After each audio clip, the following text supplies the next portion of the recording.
Hola de nuevo a todos, bienvenidos a su última clase correspondiente a teorías de la psicoterapia.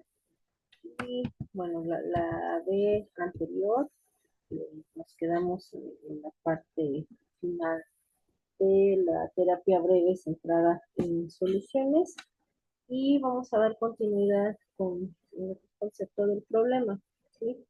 Bueno, en la terapia breve centrada en soluciones, el problema se ve menos como una patología arraigada en el pasado que requiere un análisis profundo y más como un estado actual insatisfactorio o un patrón de interacción que la persona puede cambiar o que puede modificar, ¿sí?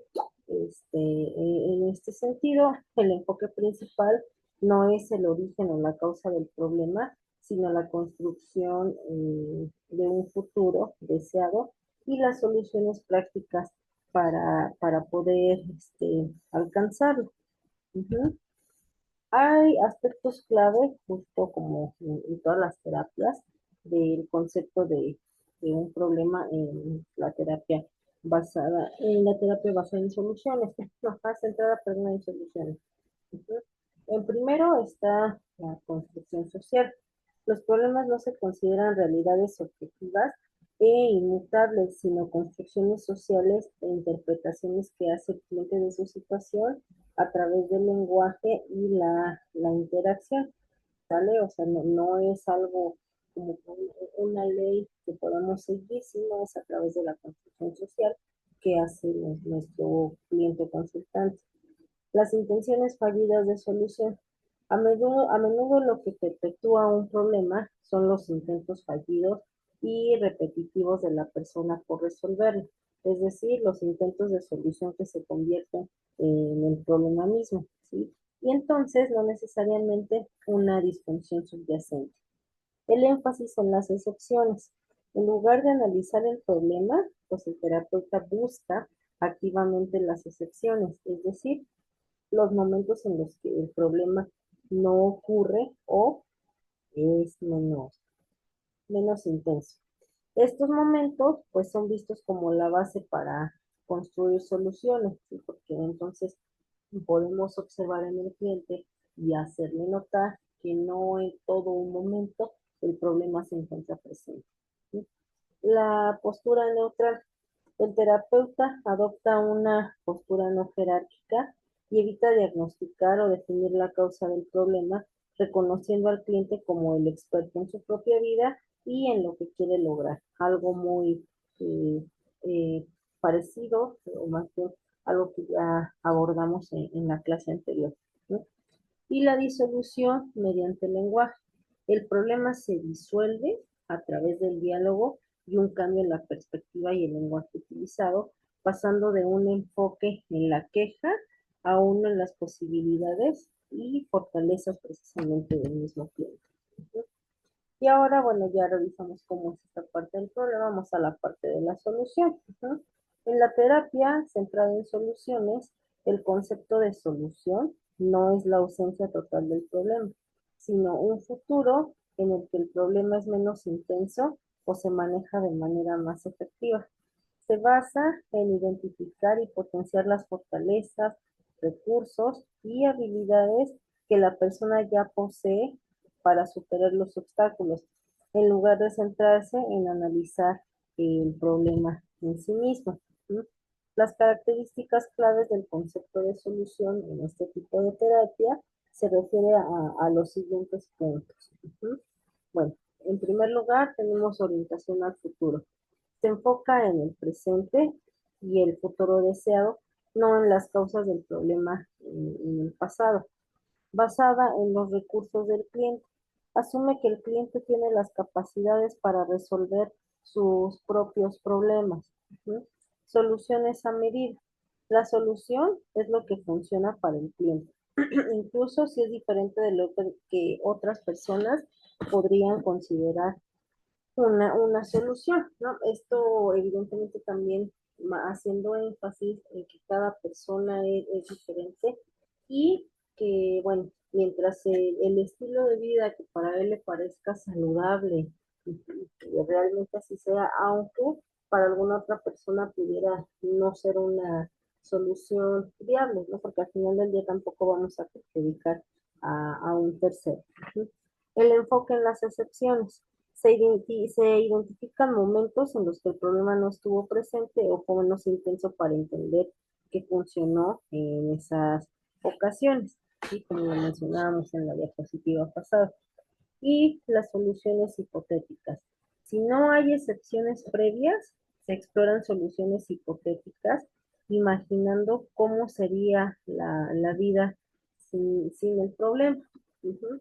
Precisamente porque de ahí también podemos arrancar para tener alguna alternativa de solución. Los tipos de relación que el paciente asume. En la terapia centrada en soluciones, el paciente asume un rol activo y colaborador, pasando de ser un paciente a un consultante, que se ve como experto en su propia vida. Asume la responsabilidad de definir sus metas futuras, identificar sus fortalezas y recursos y participar activamente en la creación de sus propias soluciones a través de la conversación como tal. Este rol se aleja del modelo médico tradicional para adoptar una postura de colaboración y, por supuesto, de empoderamiento. En la terapia breve centrada en soluciones, el tipo de relación que el paciente o consultante, un término preferido para evitar el modelo médico pasivo, por estas razones que se modifica ese término, ¿sí? Asume que puede clasificarse en tres categorías principales según su actitud hacia el problema y por supuesto hacia la solución. Primero, visitante, ajá, o cliente visitante. El paciente no tiene una queja personal, sino que asiste a terapia a petición de otros, ya sea un juez, un familiar, un empleador, etcétera. No percibe que tenga un problema que necesite solución y por tanto no está motivado para el cambio. En este caso, el terapeuta busca establecer una relación de confianza y encontrar una pequeña tarea o un objetivo mínimo aceptable para el paciente, algo que pues sí ocurre de manera muy habitual, como ya lo hemos abordado en otras clases, en otro tipo de terapia. Bueno, pues en terapia breve lo identificamos así, como un cliente visitante, ¿sí? Con el que tiene estas características. Viene el quejoso o cliente quejoso, que tiene las siguientes características. El paciente reconoce la existencia de un problema y se queja activamente de él, pero espera que la solución provenga de otros. ¿De quiénes otros? El terapeuta, otras personas involucradas en el problema o un cambio en las circunstancias externas, ¿sí? A menudo se ven a sí mismos como víctimas de las circunstancias. El terapeuta debe ser paciente, escuchar la queja y ayudar al paciente a identificar qué papel podría tener, por mínimo que sea, en la solución o en la que le gustaría que fuera diferente. Y es decir, en pocas ocasiones un consultante cliente caracterizado como quejoso va a querer asumir la responsabilidad de sus acciones. Tenemos también al cliente este, colaborador o comprador. El paciente identifica claramente el problema, asume la responsabilidad de su papel en él y está activamente dispuesto a hacer lo que sea necesario para encontrar una solución y lograr sus objetivos. Esta es la relación ideal para la terapia centrada en soluciones, ¿sí? Donde el paciente y el terapeuta trabajan en estrecha colaboración y asociación con el paciente como el experto en su propia vida y el terapeuta como en el experto en el proceso terapéutico, es decir, cuando se trabaja de una manera más óptima en este tipo de terapia. Roles del paciente igual, ¿no? El experto en su propia vida. La terapia asume que el paciente posee las respuestas y los recursos para resolver sus problemas. El terapeuta actúa como un guía que ayuda a desenterrar estas soluciones en lugar de imponer. va explorando con él. Un paciente activo y colaborador. Se espera una participación activa en el proceso terapéutico, colaborando con el terapeuta para definir metas específicas, realistas y alcanzables. Ya también les había explicado a qué nos referimos con estas metas específicas, realistas y alcanzables, ¿no? Y no solamente es en este tipo de terapia, sino en cualquiera que debamos hacer una intervención, necesitamos considerar este tipo de, este, de soluciones. ¿Sí? Luego, un buscador de excepciones. El paciente identifica y explora momentos en los que el problema no se presenta o es menos intenso, utilizando estas excepciones como base para construir, este, ¿cómo se llama? Soluciones efectivas, ¿vale? También tenemos entonces, este, el siguiente, que es un generador de estrategias. El paciente se involucra en el diseño y la planificación de acciones concretas para avanzar hacia sus objetivos. Ujú. Y también un agente de cambio. Ujú. Al centrarse en las fortalezas y soluciones existentes, el paciente asume un papel proactivo para generar cambios positivos en lugar de enfocarse en una patología del pasado, ¿vale? Esto fue lo relacionado a la terapia centrada en soluciones.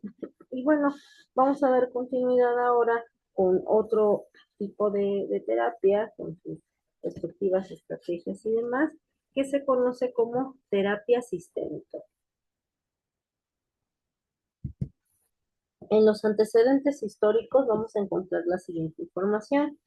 La terapia familiar, y es justo esta terapia sistémica, con base en la epistemología sistémica, se inicia a finales de los años 40 e inicio de los 50 en los Estados Unidos. Surge como una consecuencia de la insatisfacción profesional con los modelos que trabajaban con los individuos sin considerar el contexto. La teoría predominante en ese entonces era el psicoanálisis, que si bien le daba gran importancia a la familia en el proceso terapéutico, prohibía el contacto con ella por ideas sobre transferencia y resistencia, además de otras. Entre los estudios que iniciaron la orientación hacia el movimiento familiar se encuentran los siguientes. En primer lugar está la investigación sobre esquizofrenia como un fenómeno comunicativo y profundo y producto, perdón, de las relaciones familiares. Otra cosa también fue la introducción de la teoría general de los sistemas, con su énfasis en la exploración de las relaciones entre las partes que forman un todo interrelacionado. También está el avance en los campos de dirección o educación de los hijos y la asesoría marital desde el psicoanálisis y el counseling, así como es conocido. ¿No? Y también el creciente interés en las nuevas técnicas clínicas, tales como la terapia grupal y la teoría general de los grupos de Kurt Lewin.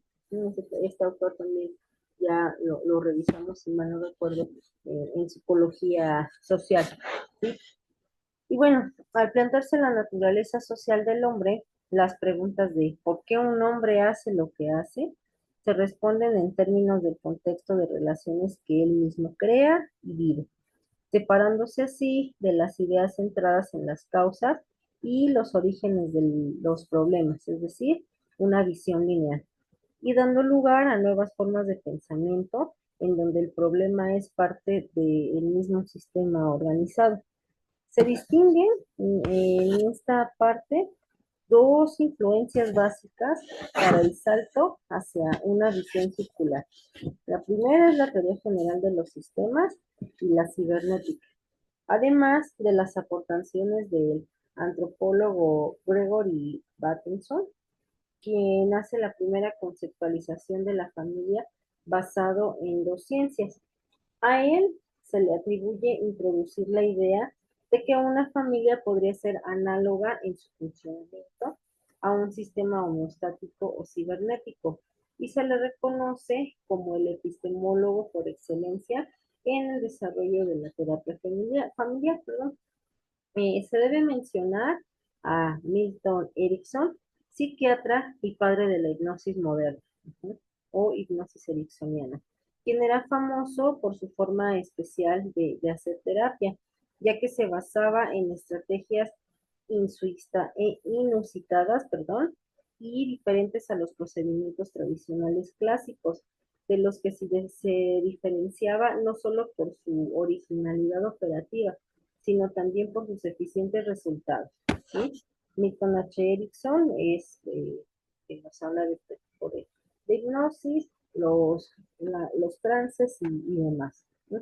Evidentemente no es el tipo de hipnosis que ya les he comentado se maneja en televisión como parte del show, ¿no? Tiene todo un proceso, evidentemente, que nos va a llevar, o la finalidad de esta hipnosis es llevar a nuestro consultante, para lo que Milton Erickson mencionaba, a buen puerto.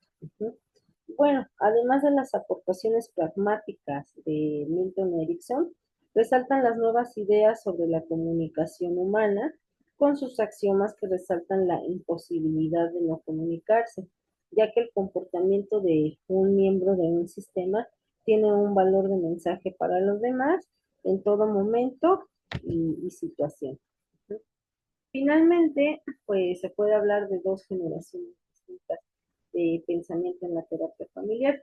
La primera, centrada en el modelo cibernético, que conceptualiza a la familia como sistema homeostático que se autorregula por circuitos de retroalimentación negativa, manteniendo un equilibrio homeostático, ¿no? Que pudiera sonar redundante porque homeostasis se refiere igual a equilibrio. Uh-huh.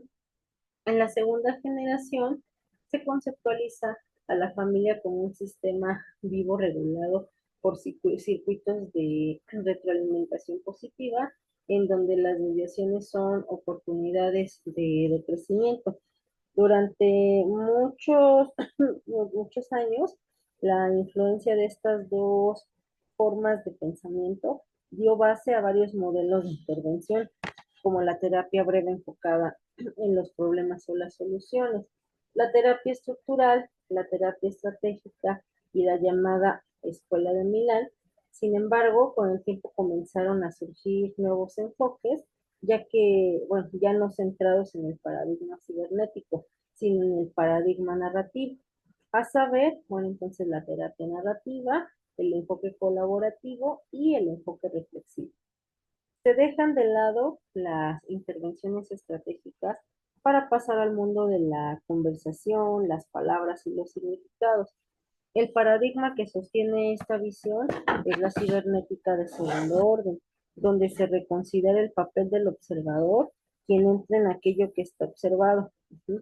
Según estos autores, Von Foster y Humberto Maturana, todo observador percibe al mundo a través de los lentes de su cultura, la familia y el lenguaje, lo cual pues evidentemente nos da mucho sentido, y por eso es que también hay varios terapeutas que utilizan este enfoque sistémico por esta razón. Uh-huh. La versión o la visión sistémica se presenta como un esquema integrativo y explicativo idóneo que permite concebir a la familia como unidad de análisis e intervención. El nombre que se le dio a este gran salto epistemológico, pues fue lo que ahora conocemos como la terapia familiar sistémica. Uh-huh. Vamos a ver entonces, bueno, estos son los antecedentes, cómo es que surge, y entonces revisaremos esta parte del concepto de sistema. ¿Sí? En la terapia sistémica, tal cual un sistema, es un conjunto de partes interconectadas. En este caso son las personas, cuyo comportamiento solo puede entenderse como un todo y no de forma aislada, ¿sí? Entonces, con esto podemos entender que cada familia es un sistema, por eso es que menciona que la familia es el ejemplo más común, ¿sí? donde los problemas no se ven como individuales, sino como resultado de las interacciones y dinámicas, por supuesto, en todo el grupo.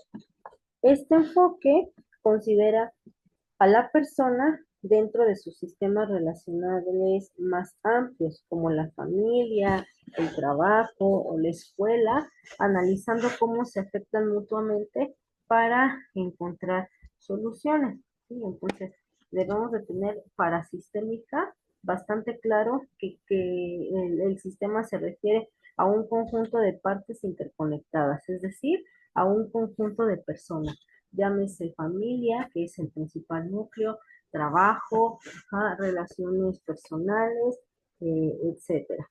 ¿Sí? Ahora, características clave precisamente para poder comprender bien el sistema en la terapia sistémica. La totalidad e interconexión. El sistema es más que la simple suma de sus partes. Las relaciones entre los mismos, entre los miembros son tan importantes como los individuos mismos, porque efectivamente, ¿no? Cada individuo va a hacer una aportación a este sistema, ¿no? Lo que va ya sea a favorecer o en su defecto a perjudicar cada uno. Por eso es que están interconectados. La interdependencia, como les acabo de mencionar, ¿sí? Cada miembro influye y es influenciado por los demás. Por ejemplo, un cambio en un miembro afecta al resto del sistema, ¿sí? Eso es real. En la afectación, ya lo sabemos, es tanto, quizá no sé si esté bien aplicado el término, pero en realidad así lo manejamos, una afectación ya sea que se refiera al movimiento de un integrante, lo que le sucede a uno va a afectar, favorecer o perjudicar, en este caso, a cualquier otro de los integrantes. Límites y subsistemas. Los sistemas están compuestos por subsistemas a la vez, como la pareja o los hijos, y tienen límites que los diferencian del exterior. Los problemas pueden surgir cuando estos límites son o demasiado rígidos o demasiado difusos. El dinamismo. Los sistemas son dinámicos y están en constante cambio.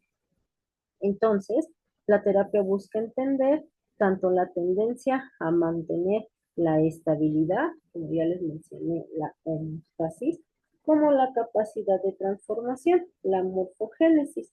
Son estos dos términos, ¿sale? Y viene también la parte de la adaptabilidad de los sistemas abiertos. Los sistemas vivos, como la familia, son considerados sistemas abiertos que interactúan y si se influencian mutuamente con el entorno exterior, como la escuela o la comunidad. ¿Sí? Ahora, de igual manera, tiene objetivos este tipo de terapia. ¿Sí? La terapia sistémica parte de la idea de que cada uno formamos parte de un determinado número de sistemas. ¿Sí? Por ejemplo, una persona formaría parte de diferentes sistemas como la familia, la educación, las organizaciones, etcétera. El objetivo de esta terapia es encontrar los problemas que se producen en los diferentes sistemas que pueden ser catalogados de la siguiente manera. En primer lugar, como microsistema, lo que una persona experimenta dentro de un entorno determinado. Por ejemplo, para una persona podría ser su familia. El mesosistema son las interacciones entre dos o más entornos en los que participa una persona. Por ejemplo, las relaciones entre el hogar, el trabajo y amigos. Es decir, son las relaciones entre los microsistemas. El exosistema son los sistemas que una persona no participa de manera activa, pero que de alguna manera le afectan. Y el macrosistema es la unión de todos los anteriores, del micro, del meso y del exosistema. Estos son los objetivos de la terapia, cómo se encuentran en estos diferentes sistemas. Es decir, cómo lo que el individuo puede manifestar a través de alguno de estos sistemas. A eso se refiere. ¿Sí? Y bueno, además debemos tener en cuenta que los sistemas tienen unas propiedades. En primer lugar está la totalidad, que son los cambios que hacemos en un sistema, tendrán consecuencia en el resto de los sistemas, como si se tratara precisamente de un efecto dominó. ¿Sí? Lo que se mueve en un lugar va a perjudicar a otro. ¿Sí? Hacemos de esta manera. La equifinidad y equicasualidad. Por un lado, la equifinidad hace referencia a que un sistema puede obtener un resultado similar al de otro que ha tenido condiciones distintas en su inicio. Por otro lado, la equicasualidad se refiere a que unas mismas condiciones de inicio pueden hacer que se obtengan distintos resultados, ¿sí? Y tenemos también la retroalimentación. Siempre que se puede adaptar lo que hacemos, porque más bien siempre se puede adaptar lo que hacemos, porque cuando realizamos algo en un sistema, veremos qué consecuencias tiene en él y por supuesto en todos los demás. Por lo tanto, el objetivo de esta terapia será entender la relación que existe entre cada persona dentro de un mismo sistema y ver también qué formas de comunicación existen entre ellas y qué tipo de problemas se producen. La terapia sistémica suele ser muy utilizada en familias para estudiar qué tipo de comunicación existe, el tipo de relación, etcétera, para ver los problemas existentes y poder pues mejorarlos. Por eso es común denominar a esta terapia, como ya lo habíamos mencionado, terapia sistémica familiar, ¿sí? En resumen, el objetivo de la terapia sistémica es entender los problemas que se producen en los sistemas y cambiar las dinámicas de comunicación, etcétera, que se producen en ellos para obtener un mayor bienestar de todos los miembros que componen el sistema y a su vez ir mejorando todos los subsistemas como ya les había mencionado. ¿Vale? Ese es el objetivo. Ahora vamos a revisar las características. Bien, la terapia sistémica se caracteriza por no tratar al individuo de forma aislada, sino como parte de un sistema. Es decir, ya les mencioné como cuáles, familia, trabajo, pareja, etcétera. Ya que se considera que la conducta y los problemas de una persona están influenciados por las dinámicas de estas relaciones. Su objetivo es identificar y cambiar patrones de comunicación y relaciones disfuncionales dentro del sistema para promover el bienestar general. Y el enfoque en el sistema. Considera a la persona dentro de su contexto social como un miembro de un grupo y analiza cómo las relaciones influyen en su comportamiento y en su bienestar. El análisis de las interacciones, bueno, pues se enfoca en los patrones de intercambio y comunicación entre los miembros del sistema para comprender la dinámica que podría estar generando un problema. La visión circular, en lugar de culpar a un individuo, utiliza un pensamiento circular para entender que todos los elementos del sistema se influyen mutuamente. Uh-huh. La identificación de roles y patrones.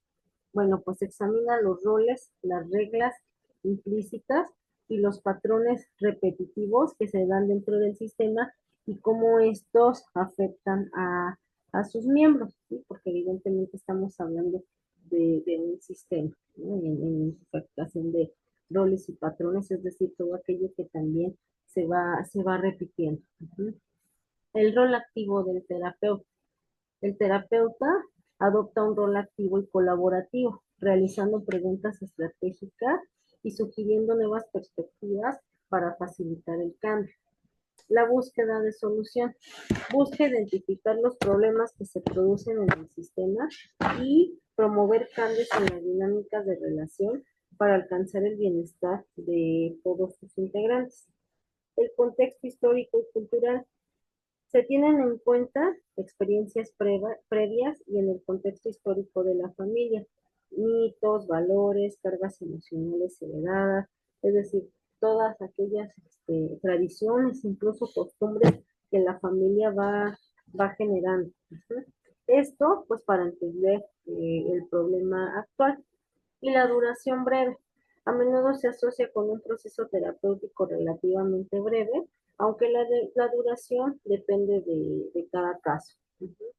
Quiero ponerles un ejemplo de lo que se refiere a contexto histórico y cultural, eh, con referente a las experiencias y cómo podrían precisamente influir en una persona y para poder comprender este problema actual. Resulta que es una mujer eh, de 32 años aproximadamente, en la cual pues ella decidió formar una familia a la edad de 21, entonces estábamos hablando, ya llevaba alrededor de 10, 12 años con su pareja, ya tenían 3 hijos. El mayor andaba justamente 11, porque ya al año de nació los 11, ya los 8 y el otro creo que los 4. Pero bueno, pues al paso del tiempo, de la relación, pues descubre que su marido le ha estado siendo infiel. Y aparte de ello, pues sí ha sufrido violencia doméstica, tanto psicológica, verbal y física también. Ella, pues evidentemente ya no quería sufrir, porque ella sabía, ¿no?, que pues no estaba sufriendo más engaño, más dolor, y pues el argumento que la de las familias en estas situaciones coloca por mis hijos voy a pegar. Pero bueno, ella al observar que pues ya ni siquiera podía ser como sustentable acude, ¿no?, precisamente a buscar esta ayuda profesional. Y ella menciona, es que yo la verdad es que no soporto más esta situación, ya no quiero vivir más dolor ni físico ni emocional, no quiero que mis hijos vivan esta parte de cómo me está golpeando, todo esto, ¿no? Y todo lo que implicaba para ella la historia de su relación. Pero uno de los argumentos por los cuales ella decide justo buscar ayuda para poder tomar una decisión es por esta creencia familiar que decía, es que en mi familia nadie se ha divorciado nunca. Tendría que ser como que yo la primera persona y aparte de todo mi familia es muy religiosa, ¿sí? Y sabemos, nos han inculcado que a Dios no le gusta que se disuelvan los matrimonios. Evidentemente ahí había mucho que trabajar, mucho con lo cual se pudo hacer y el objetivo de separarse pues sí se logró con un beneficio evidentemente para ella y toda su familia. Sin embargo, pues estas creencias le, fue lo que le sostuvo durante mucho tiempo, ¿no? Para seguir permitiendo los abusos, ¿no? Entonces, en este caso, justo sistémico, es donde identificamos estos patrones también que vimos acá en la identificación de patrones, roles, y en cuanto al contexto histórico y cultural, por la cual la persona no podía o no quería más bien, y donde ambos de la mano, el buscar esta ayuda y poder mejorar su calidad de vida. ¿Okay? Por eso es que era importante que yo les pusiera un ejemplo para poder comprender a qué se refiere todo esto y que evidentemente pues muchos de sus consultantes, pacientes pueden llegar a tener una situación similar a esta, ¿no? Aunque conocemos más. Este es como el ejemplo como más claro que pudiera yo compartirles referente a este tipo de terapia. ¿Sí? Vamos a la relación paciente-mundo, decirlo así. ¿Por qué se refiere al mundo? Bueno, porque hablamos de los sistemas. En la terapia sistémica, como ya les mencioné, la relación entre paciente y el mundo, como vemos aquí el mundo se refiere a sistemas, es recíproca e independiente. El individuo es visto como parte de un sistema, ya les mencioné cuáles son, y sus problemas se entienden en el contexto de este sistema y no de forma aislada. Ujú. El objetivo es analizar e intervenir en las dinámicas relacionales que influyen en el paciente para así modificar patrones de interacción disfuncionales y con esto poder promover un cambio. ¿No? Vamos a ver estas características clave de la relación paciente-mundo o paciente-sistemas.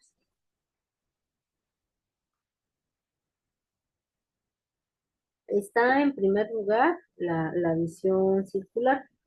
La terapia sistémica ve la relación paciente-mundo de manera circular, donde el comportamiento del paciente influye en el sistema y a su vez el sistema, ya es decir, en la familia, en la pareja, el trabajo.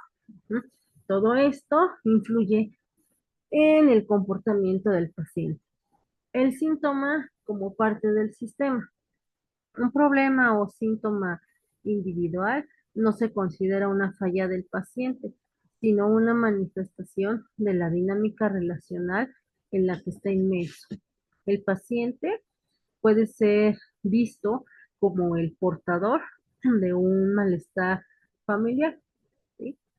La importancia del contexto. Bueno, pues se evalúa el contexto social, familiar y laboral del paciente, así como las interacciones dentro de estos sistemas para comprender las causas de su malestar, porque evidentemente cada uno de estos sistemas, como ya mencioné, se va a ver perjudicado por la misma situación que lleva al consultante a terapia. Ujú. Los patrones de interacción.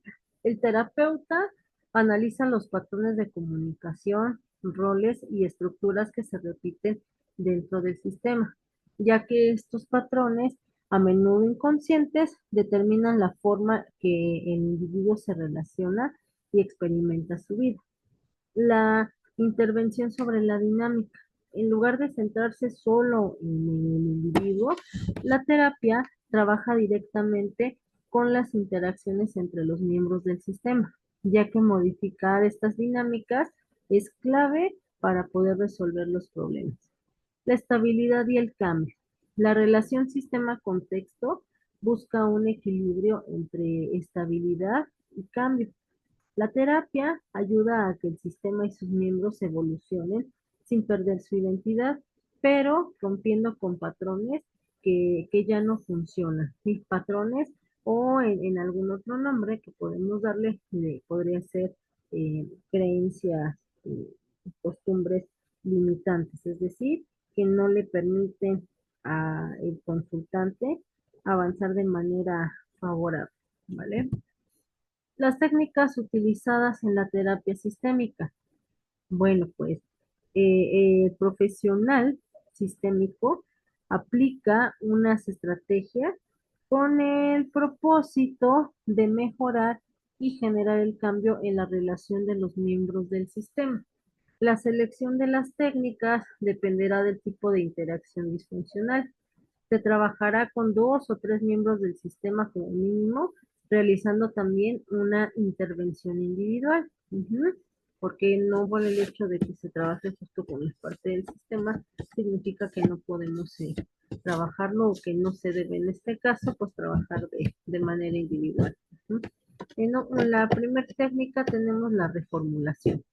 Esta consiste en modificar el marco conceptual, es decir, el contexto donde tiene lugar la disfunción con el propósito de poder percibir o valorar la situación de un modo distinto, es decir, como si pudiéramos cambiar el foco de atención o la perspectiva desde la que se mira. Ujú. La redefinición, también denominada reencuadre, ¿sí? Que tiene el objetivo de generar una lectura o una interpretación distinta de los hechos con la finalidad de modificar o poner en duda la organización y la estructura del sistema. ¿Sí? Y de igual manera es cambiar esta perspectiva, desde donde se está observando el conflicto. La connotación positiva, ¿sí? Esto es bastante importante, la connotación positiva. ¿Sí? Porque tiene como finalidad hacer una interpretación positiva del síntoma, dar un significado positivo al problema. El modo más habitual de conseguir tal propósito es mediante el planteamiento del problema como un sacrificio. Dicho de otro modo, preferir que el sujeto identificado con el síntoma presenta la alteración con la finalidad de sacrificarse por el sistema. No con esto quiere decir que vamos a colocar al paciente justo en el lugar de la víctima, ¿no? Porque al hablar de un sacrificio, eso pudiera sonar. Yo creo que más bien, bueno, así lo encontramos en literatura, pero al hablar de la connotación positiva es mencionar que lo que el contratante, el paciente, consultante está haciendo es más que nada como una acción que va a llevar a una modificación positiva, ¿sí? No como un sacrificio como tal, porque pues evidentemente podría manifestarse o como parte de un malestar, ¿me explico? Entonces a eso se refiere con la connotación positiva. Viene también la resistencia al cambio. Ujú. Esta muestra como objetivo principal identificar cuál es la función que ejerce el síntoma en la vida del paciente. En ocasiones se observa que los sujetos acuden a terapia justo pues sin el propósito de cambiar o mejorar, solo con la intención de demostrar que el problema es irremediable y manifestar cómo el terapeuta no puede hacer nada. ¿Sí? Es como ir a reforzar este papel en el que pues ven, yo ya fui, ya pedí ayuda, y definitivamente no hay forma, no hay manera de salir de este, ¿sí? De este modo, la manera de intervenir del terapeuta irá dirigida a actuar de forma contraria a la esperada y preguntarle al paciente, ¿no? ¿Por qué tienes que cambiar? Generando así contexto distinto al habitual en terapia y modificando el sentido de la situación, ¿sí? Es decir, buscar esta parte de la estrategia para cambiarle a él la jugada, ¿no? Justo para entonces de esta manera empezar a generar un cambio disminuyendo la resistencia. La intervención paradójica. Esta técnica consiste en pedir al paciente que realice el síntoma, ¿sí? Es decir, se le anima a que tenga el síntoma, pero de modo controlado con la finalidad de disminuir resistencias. El modo de hacerlo puede ser mediante petición de cambio lento. Se le aconseja hacer cambios pequeños para disminuir la probabilidad de riesgo o rigidez. Prescripción de no cambio. En este caso, el terapeuta expresa que no es necesario el cambio y que es mejor mantenerse como están. La prescripción del síntoma en situaciones distintas con el propósito de romper con la funcionalidad y el sentido de ¿no? Es decir, irlo llevando también paso a paso, haciendo o manifestando que no es necesario el cambio, pero es justo como una estrategia, ¿no? Vamos despacio, le decimos, es algo pequeño lo que se tiene que hacer, ya el terapeuta irá aprendiendo la manera de expresión para dejar estas pequeñas tareas, porque aún así es una pequeña tarea. Al escuchar, no, pues no tienes que hacer nada, bueno, continúo e incluso, ¿no? Entra esta parte de la confusión de, bueno, ¿y cómo no? O por qué razón, ¿no? Y nos va indicando entonces que, que hay algo que se puede hacer y entonces el paciente se va integrando paso a paso a la terapia, rompiendo justo esta parte de resistencia también, ¿no? Y bueno, como les he mencionado también, la prescripción de tareas, que busca que el sistema siga unas directrices específicas para intentar conseguir un cambio en el modo de actuación de los componentes, fortalecer la relación del terapeuta con el sistema o conseguir más información. Tenemos también la ilusión de alternativas. Esta es también conocida como ordalías, ajá, y consiste en plantear la situación de manera dicotómica, donde solo existen dos posibles alternativas a escoger y el sujeto debe seleccionar solamente una. Ujú. Tenemos también el uso de analogías. Ujú. Este uso de analogías es otro modo de superar las resistencias. En este caso, planteando una situación metafórica mediante imágenes o historias para afrontar y tratar el problema de manera indirecta. Para poder ir manejando todas estas estrategias sistémicas, chicos, como se dan cuenta, depende de mucha habilidad mental, de mucha creatividad para poder formar y sacar estas estrategias, ¿no? Por ejemplo, en este caso del uso de analogías. Para esto, la realidad es que se tiene que leer mucho, ¿no? Leer incluso los cuentos tradicionales para poder sacar, pues también incluso al lenguaje de nuestro consultante. Tenemos que conocer y tener esta parte de cultura general para poder utilizar las metáforas y analogías que hablen incluso el mismo idioma, ¿sí? Para que pueda ser más funcional todavía. Viene el cuestionamiento circular, que se basa en la relación, comparación y distinción que hace el terapeuta de diferentes fenómenos vinculados con la dinámica del sistema. Está también la técnica de la escultura. Esta, bueno, pues es una estrategia utilizada en el psicodrama que consiste en que cada sujeto del sistema por turnos representan los gestos, acciones, expresiones propias de los miembros del sistema con el propósito que puedan expresar cómo se siente. Ujú. El psicodrama, acuérdense que es parte de las representaciones que podemos nosotros utilizar de cada uno de los integrantes de la familia. Ujú. La técnica del foro griego. Esta técnica tiene relación con el dilema del cambio, puesto que consiste en contraponer las posturas a favor y en contra del cambio que dan los sujetos que integran cada sistema. Ujú. Bueno, las cartas. La técnica de las cartas tiene la finalidad de redactar mensajes por parte de un individuo de la familia hacia otro con distintas finalidades, desde felicitar, dar ánimos o despedirse. De igual manera, con la finalidad de poder tener un tipo de catarsis, si le podemos llamar de esta manera, que pueda ayudar a nuestro consultante a avanzar. Ujú. Y los rituales. La estrategia del ritual consiste en simbolizar, representar el proceso o transición por la que está pasando el sistema con el propósito de ser consciente de ella y de mejorarla, ¿no? O sea, sí es válido, ¿no? Acuérdense que el ritual genera acciones, ¿no? Y es algo que se va haciendo de manera constante y por eso también es válido porque concentra la atención y por supuesto la energía, si lo quieren ver de alguna manera, del consultante y es por eso que funciona. Ujú.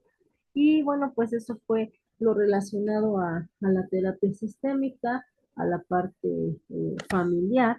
Ujú.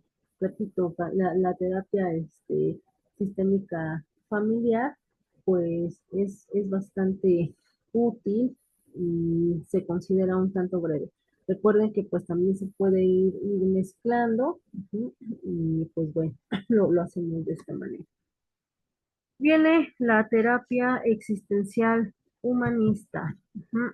Para la terapia existencial humanista tenemos a la persona que está en la pantalla, el representante o mayor exponente es Abraham Maslow. Ajá.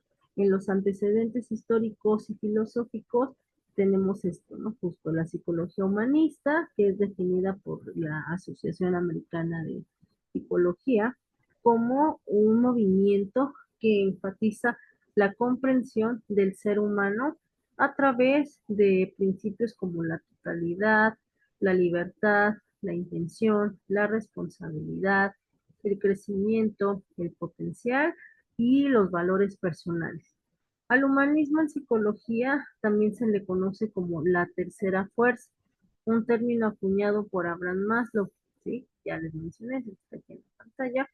Y bueno, esta orientación filosófica y psicológica se distingue por una visión optimista de las capacidades humanas. Básicamente, el humanismo en psicología se centra en la individualidad y la capacidad intrínseca de cada persona para llegar a la autorrealización y a encontrar su propio sentido existencial. La historia de la corriente humanista de la psicología se remonta a mediados del siglo XX, concretamente en Estados Unidos, que es en donde surge. Ajá.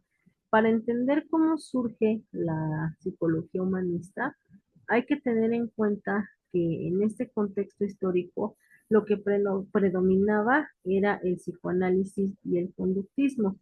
El enfoque humanista surge como una respuesta a las limitaciones que se percibían pues, de estos enfoques. Ujú.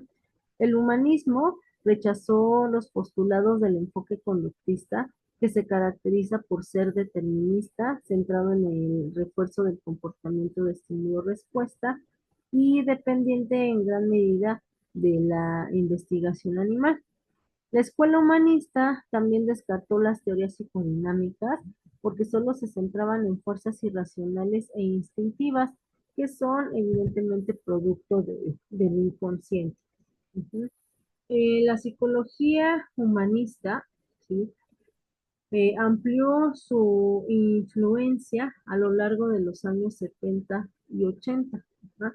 O 70 y 80. Su impacto se manifestó en tres áreas principales. Ujú. Proporcionó un nuevo conjunto de valores para el abordaje y la comprensión de la naturaleza humana. Amplió la variedad de métodos de investigación en el estudio del comportamiento humano. Ofreció una gama más amplia de métodos y técnicas para la práctica profesional de la psicoterapia. Ujú. Básicamente, la orientación humanista surgió como un movimiento que buscaba reconocer y abordar aspectos del comportamiento y la experiencia humana que no eran considerados por las teorías dominantes de la época. Este enfoque puso énfasis en la experiencia consciente, la responsabilidad personal y la necesidad de autorrealización como pilares básicos del ser humano. De entre los distintos tipos de terapia psicológica, bueno, pues las terapias humanistas se han basado en estos principios básicos como forma de intervenir. Ujú. Dentro de los principales representantes, como ya mencioné, está Abraham Maslow, que es el fundador de la psicología humanista y el principal exponente de este enfoque. Y por esto se le conoce como el padre de la psicología humanista, así como a Freud, el padre del psicoanálisis. Bueno, en el humanismo tenemos a Abraham Maslow. Ajá. Su principal aportación fue la teoría de la jerarquía de necesidades, junto con el concepto de autoactualización o autorrealización. Ujú. La pirámide de Maslow es una representación de cómo las necesidades básicas deben satisfacerse antes de que las personas puedan alcanzar su máximo potencial, que es la autorrealización. Y bueno, actualmente la psicología humanista de Maslow sigue influenciando a psicólogos y psiquiatras. Recordemos, como lo vemos en pantalla, cuáles son estas necesidades, estos eslabones de la pirámide. Ajá, están las necesidades psicológicas o básicas, necesidad, o fisiológicas, perdón, necesidades de seguridad, pertenencia, estima y autorrealización. En esta parte de necesidades psicológicas, creo que más bien se refiere a la parte de las necesidades fisiológicas básicas, ¿sí? Esto es por la parte de Abraham Maslow. También tenemos a este representante que es Carl Rogers, y la psicología humanista con él suelen ir siempre de la mano. Este psicólogo estadounidense junto con Maslow fue el principal referente del humanismo en psicología. Él desarrolló la terapia centrada en el cliente, que sostiene que el ambiente terapéutico debe ser de comprensión empática y aceptación incondicional. La psicología humanista de Carl Rogers ha influenciado significativamente la práctica clínica y la teoría psicológica. Viene también Eric Fromm, que fue un destacado filósofo humanista y psicólogo social. Exploró la relación entre sociedad y psicología. También ya hemos hablado en otra técnica, en otra terapia de él. Él, bueno, argumentando que la libertad es un aspecto central de la salud mental humana. También aportó una perspectiva crítica sobre cómo los factores culturales y sociales afectan a la personalidad y el comportamiento de las personas. Tenemos también a Fritz Perls. Él es reconocido como el creador de la terapia Gestalt, ya que ayuda a los individuos a tomar conciencia del aquí y el ahora, promoviendo la integración de pensamientos, sentimientos y acciones para resolver problemas emocionales y existenciales. Tenemos también a Víctor Frank. Él es famoso por la logoterapia, que se centra en la búsqueda de sentido como la fuerza principal en los seres humanos. La psicología de Frank ofrece una perspectiva humanista de la psicología única sobre aspectos como la resiliencia y la motivación humana. ¿Sí? Estos son los principales representantes de la psicoterapia humanista.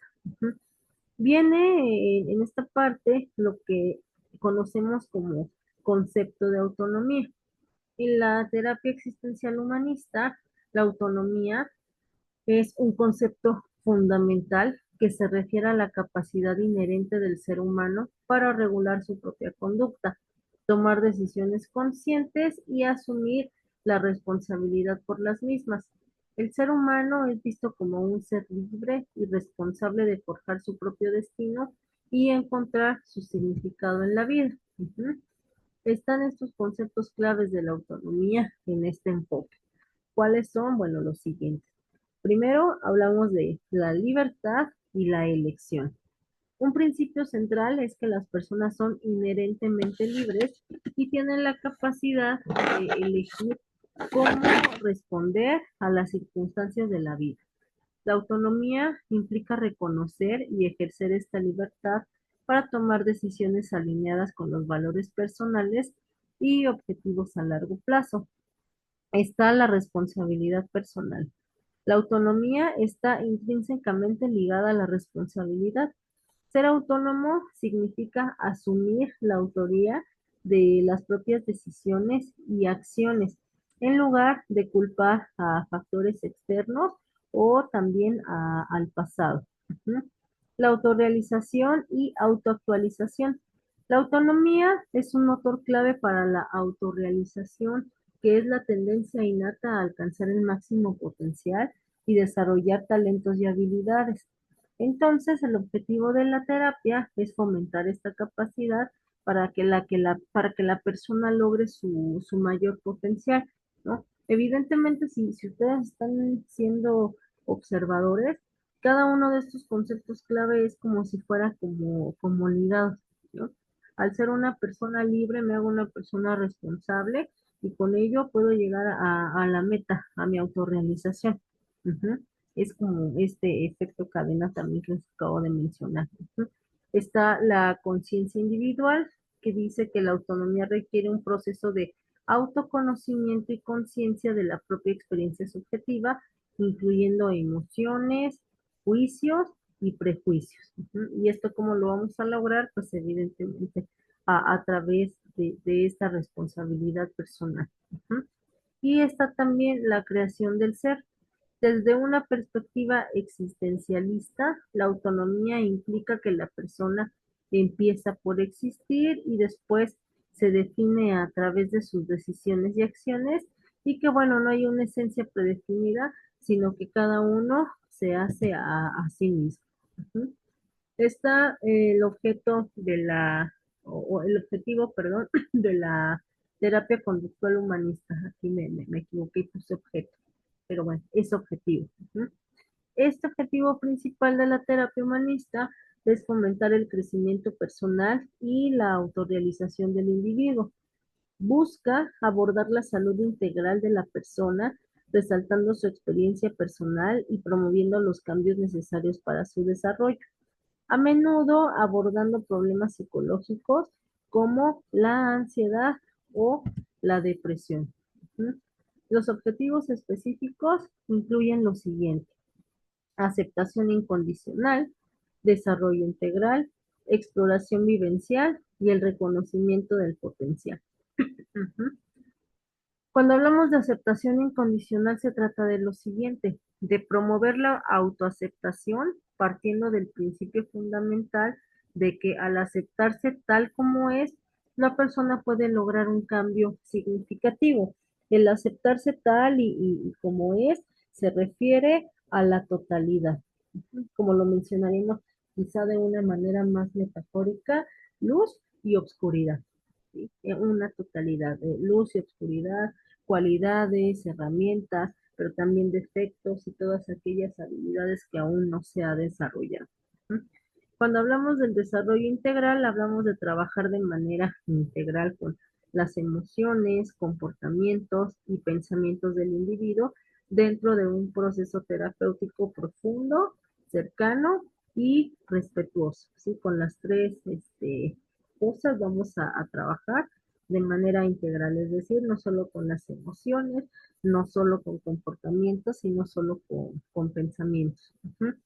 La exploración vivencial. Proporcionar una manera eficaz de explorar el interior y relacionarse con los demás a través del carácter vivencial y experiencial de la terapia. El reconocimiento del potencial. Reconocer el potencial humano y ayudar a entender por qué no se ha desarrollado, facilitando que el individuo use sus propias habilidades y valores en la vida diaria. Ujú. Estos son los objetivos que incluyen.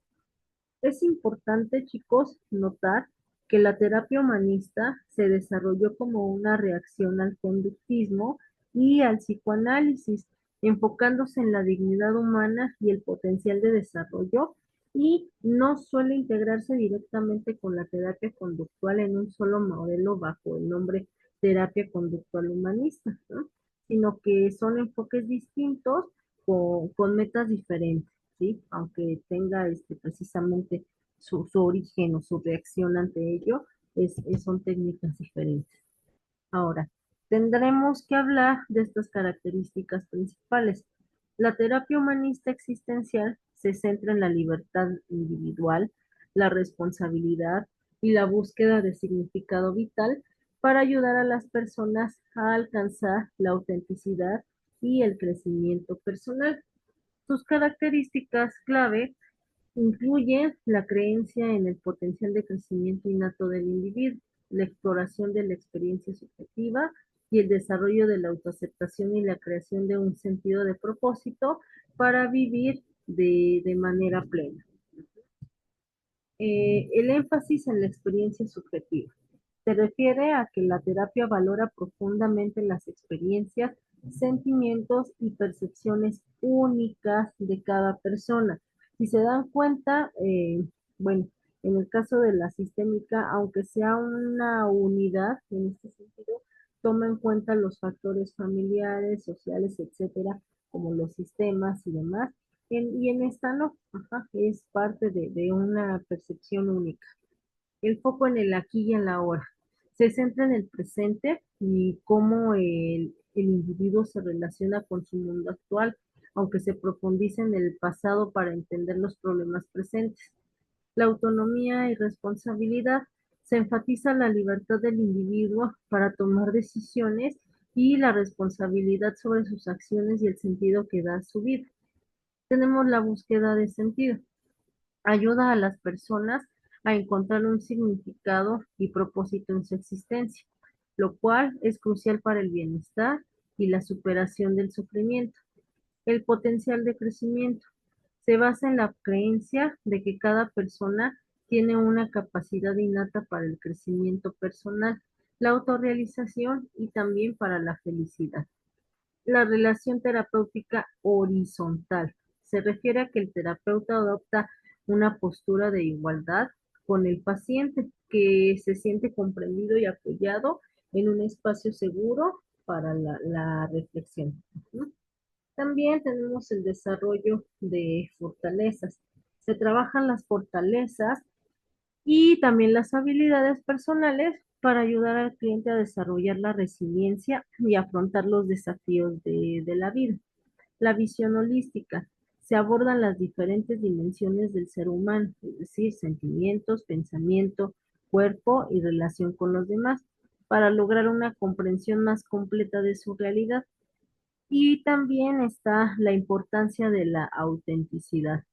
El objetivo es ayudar al paciente a ser más él mismo, aceptando su yo auténtico y rompiendo con criterios convencionales de la felicidad. Ajá, es decir, ayudándolo a tener su propio sentido, su propio concepto de felicidad, dado que pues para cada individuo es diferente y es una particularidad de este tipo de terapia y por eso es que se encuentra entonces en las características principales. Uh-huh. El proyecto existencial del paciente. Vamos a ver a qué se refiere. Este proyecto existencial del paciente en la terapia humanista existencial es vivir una vida auténtica y con sentido, asumiendo la responsabilidad de sus decisiones y explorando su identidad a través del autoconocimiento. Creo que aquí hay una palabra importante o una frase importante que va mencionando en relación al humanista, que es vivir una vida auténtica, ¿sí? Con sentido, asumiendo responsabilidad. Entonces la palabra sería auténtica, sentido y responsabilidad. Al hablar de auténtica es precisamente porque le va a ayudar al consultante o paciente a vivir de manera personal, asumiendo su propia responsabilidad y creando su propio concepto. ¿Sí? Por eso es auténtico, a eso se refiere. El terapeuta guía al paciente para que se cuestione sobre su propósito, maneje la ansiedad, comprenda su finitud y encuentre la libertad para crear su propia vida, en lugar de un ser mero espectador o víctima de las circunstancias, ¿no? Por eso es que habla de la responsabilidad y no permite o más bien lleva al consultante a tener esta responsabilidad para que deje de colocarse en este papel de víctima de las circunstancias, es decir, lo convierte en alguien activo. Uh-huh. Y bueno, los elementos clave del proyecto existencial encontramos lo siguiente. Uh-huh. En primer lugar, la autoconciencia y libertad. ¿Sí? Se refiere a que el paciente debe desarrollar la capacidad de ser consciente de sí mismo y de sus elecciones. Se le ayuda a entender que como ser libre es responsable de las decisiones que toma. La responsabilidad.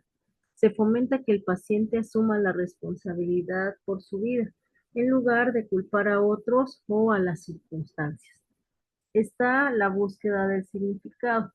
La terapia busca que el paciente encuentre un significado y propósito en la vida, reconociendo que este no es fijo, sino que evoluciona constantemente.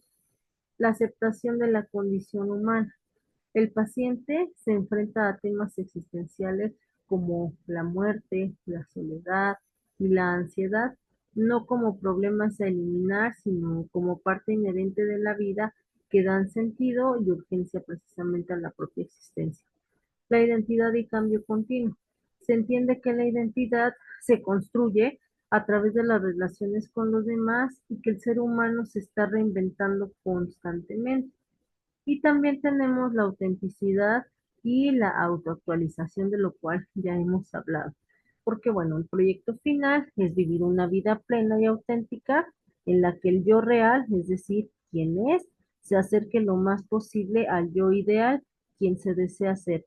Evidentemente, este yo real, o este yo ideal más bien, se trabaja desde el sentido de la realidad, ¿sí? Para que entonces precisamente pueda acercarse a un yo ideal desde una perspectiva más, pues, dada la redundancia, más real, ¿sí? Sin caer precisamente en lo que les había mencionado en algún momento de un mundo fantasioso, ¿no? Este es el recurso que se tiene, esto es lo que podemos nosotros implementar y con base a ello trabajamos para que precisamente este yo real se parezca o se acerque más al yo ideal. Ujú. Y bueno, con esto, chicos, si vimos esta parte de la clase ya fue más breve. Ujú. En ese sentido, terminamos los enfoques de las psicoterapias. Y bueno, a manera de conclusión, podemos entonces observar y manifestar que cada terapia, cada enfoque, como les mencioné, tiene su propio estilo, tiene sus ventajas, ¿sí?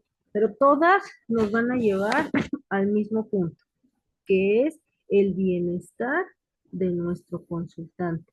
Nos van a llevar a un entrenamiento cerebral, que era lo que yo les estaba mencionando, porque sí podemos enfocarnos al presente, podemos enfocarnos al aquí y el ahora, podemos revisar todos los sistemas a los que pertenece, podemos detectar sus necesidades, podemos ir a la infancia para verificar qué fue lo que sucedió, pero aunque tengamos todas estas alternativas, el fin es lo mismo. El fin es llevar a una mejora de vida, de su calidad y todo esto a nuestro consultante a través de acciones. Ujú. La psicoterapia por eso es un tratamiento, ¿sí? Porque vamos a requerir de diferentes acciones que nos van a llevar a producir un cambio. Parte de la psicoeducación, chicos, que nosotros debemos dar a la sociedad, a nuestros consultantes, en primer lugar, sería cuál es la función de un psicólogo, de un psicoterapeuta. ¿Mm? Bueno, a ver, es que yo ya estudié psicología y ahora cómo es que yo puedo dar terapia a través de estos distintos enfoques. Bueno, primero voy a seleccionar el área al que yo me voy a dedicar, ¿sí? Área clínica, área laboral, área forense, educativa. Si yo requiero o me interesa esta parte clínica, bueno, buscar entonces diplomados, la especialidad, maestría, etcétera, que me ayude a tener más elementos para poder intervenir en estos tres, no, bueno, en esta gama de alternativas que existen y que yo pueda ofrecer a mis consultantes el mejor servicio referente a la parte del autoconocimiento, de brindar el apoyo en cada necesidad. Y entonces con esto que yo ya tenga presente, poder transmitir también a la sociedad que para poder tener una salud mental necesitamos acudir al especialista, al que sabe. Ujú. ¿Por qué se los menciono? Bueno, porque hay ocasiones en las que precisamente, híjole, es que me estoy sintiendo mal, ¿no? Me estoy sintiendo que de repente no puedo dormir, a veces me falta la respiración, siento como taquicardia, pero yo ya fui al médico, ajá, porque principalmente es a donde vamos cuando nos sentimos mal, al médico general, y él me dijo, es que clínicamente te encuentras bien, ¿no? No hay algo más que perseguir y por más que incluso el mismo médico me indique o me sugiera un tratamiento psicológico, ujú, no siempre es tan sencillo de aceptar esta ayuda. Y entonces lo comentamos con alguien más y ese alguien más a mí me dice, bueno, pues sí, pero antes de acudir con un psicólogo, van a acudir con cualquier otra persona, ¿no? Porque a lo mejor justo, ¿no? Es tanta la desinformación que sí pensamos, ¿no? Híjole, bueno, me dijeron que con el psicólogo y sé que mi vecina de enfrente tiene una hija que es psicóloga y que trabaja en una empresa, por ejemplo, ¿no? ¿Puedo ir con ella a que me ayude? Pues evidentemente la respuesta es no, porque su formación es laboral y no clínica. ¿Sí? Aunque si bien, como ya les he mencionado, en toda o en la mayoría de las instituciones que se imparte psicología, vemos de manera general y ya nosotros decidimos hacia qué área nos vamos a enfocar y precisamente es que sabemos de todo, ¿no? Cómo intervenir, cuál es la función y demás. Y en este caso, para la psicoterapia, pues es importante identificar esta parte de pues el área, identificar qué tipo de terapia quiero, quiero proporcionar y con base a ello, pues tomar las capacitaciones, cursos, etcétera, que se necesitan para poder brindar una, una mejor atención. ¿Mm? No podemos, no podría yo mencionarles cuál es el mejor enfoque para poder trabajar, sin embargo, ya les he mencionado que la parte base es la terapia cognitivo-conductual.